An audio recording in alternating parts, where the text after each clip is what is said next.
दो मंजिला प्रेम उपन्यास की कहानी भाग एक। जिंदगी एक ऐसा शब्द जब बचपन से होकर गुजरता है तो उसकी तारीफ होती है। जवानी में तो वह शिकवा शिकायतों से भरा रहता है।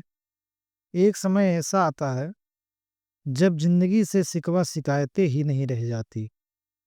जवानी जब असफलताओं के दौर से गुजरती है तब मानो कितना बड़ा पहाड़ गिर पड़ा हो। इसी पहाड़ के नीचे आज शरद दबा हुआ है। जब सिलेक्शन लिस्ट में उसका नाम नहीं आया। शरद एक ऐसा नाम जो खुद में संघर्ष की एक कहानी है। वह पश्चिम बंगाल का रहने वाला है। उसने बीटेक की डिग्री प्राप्त की हुई है। आज वह 28 वर्ष का समय पूरा कर चुका है। घर की परेशानियों को झेलते हुए उसने अपनी यह पढ़ाई पूरी की है।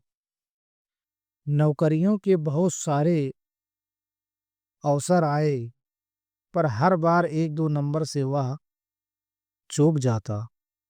शायद किस्मत को कुछ और ही मंजूर हुआ। अब शरद छोटे मोटे घर के नक्शे की डिजाइन तैयार करके अपने घर का जीवन यापन चला रहा हो। कोलकाता में उसने अपनी एक छोटी मोटी दुकान खोल रखी है जिससे उसका खर्चा चल जा रहा है। महेश चंद्र राय एक ऐसा नाम जो पूरे शहर में इज्जत के साथ लिया जाता है। वह एक बिजनेसमैन है। उनके अंडर में कई आर्किटेक्चर काम करते हैं। शरद चाहता है कि वह उनके ऑफिस में काम करे जिससे अच्छा पैसा कमाए। वह इसलिए कि हर तीसरे शहर में हर तीसरे वर्ष शहर में भवन डिजाइन मॉडल प्रदर्शनी का आयोजन होता है जिसमें देश विदेश के लोग प्रतिभाग करते हैं।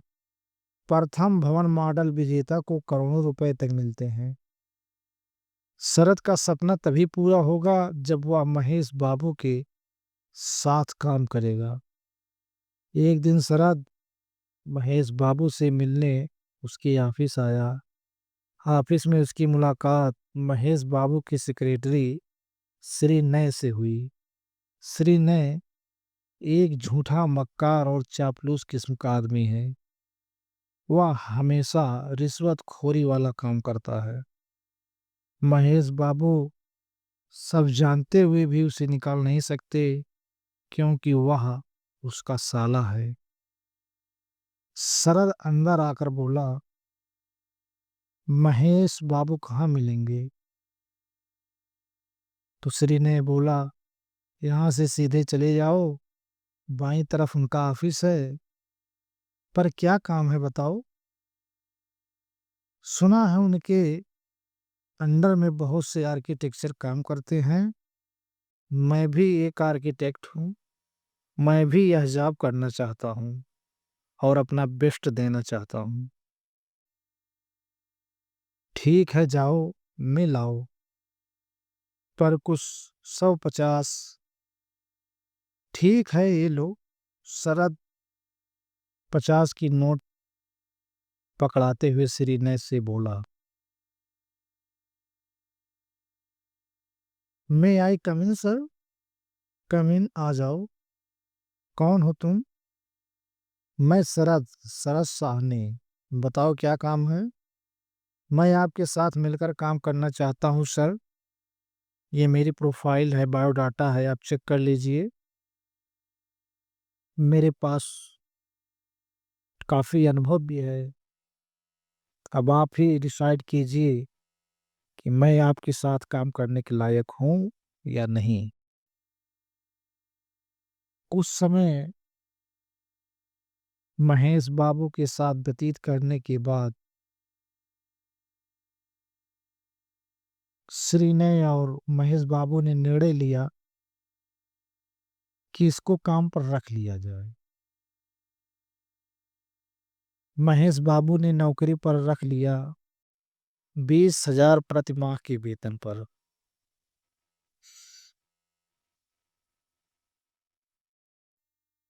शरद धन्यवाद देकर घर आ गया।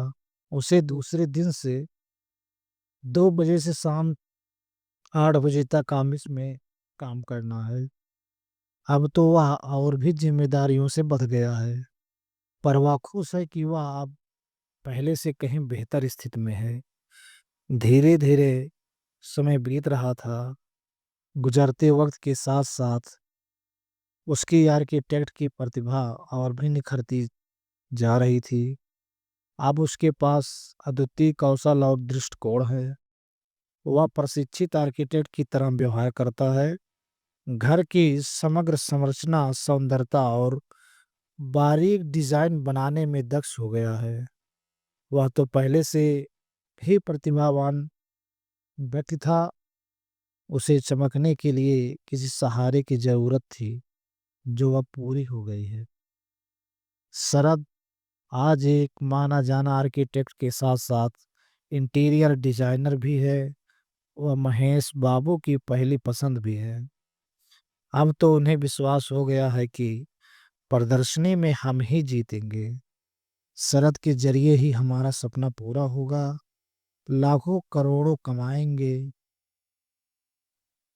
शरद को महेश बाबू के यहाँ काम करते हुए पूरे 2 वर्ष बीत गए। इन 2 वर्षों ने उसके जीवन को कुछ ज्यादा स्थायित्व बना दिया है। परिवार की तरफ से वह निश्चिंत हो गया है। बस उसकी माँ ही शादी की रट लगाए रहती हैं। कोई भी माँ हो अपने पुत्र की चिंता करती ही है कि उसके बेटे का घर बस जाए, नाती पोते उसकी गोद में खेलें। शरद की आज अपनी माँ को डॉक्टर के पास दिखाने ले जाना है।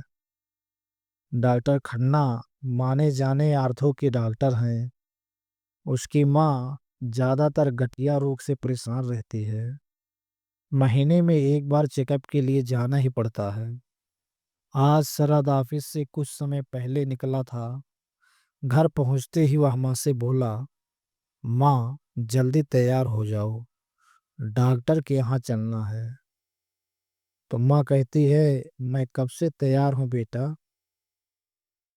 माँ छोटी को कह दो एक गिलास पानी ले आए। छोटी उसकी बहन नंदिता नाम है, उसे प्यार से छोटी कहता है।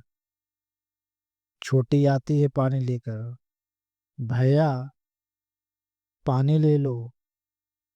अब तो मैं भी कह रही हूँ कि भाभी को जल्दी ही लाओ। आखिर मैं कब तक बनाऊं खिलाऊं, मुझे पढ़ने का भी अवसर चाहिए। शरद कहता है, अभी कुछ दिन और, अभी मेरा कुछ सपना है वो पूरा हो जाए, तब कर लूंगा शादी। ठीक है, जैसा तुम ठीक समझो। शरद अपनी माँ को डॉक्टर के पास से ले आया। दवा लेकर घर आते आते शाम 7 बज गए थे। उसकी बहन नंदिता साहनी इंटर फाइनल की छात्रा है और उसके परिवार में कोई नहीं है। दूर की मौसी, मामा और बुआ अवश्य हैं, जो मौके मौके पर आते रहते हैं।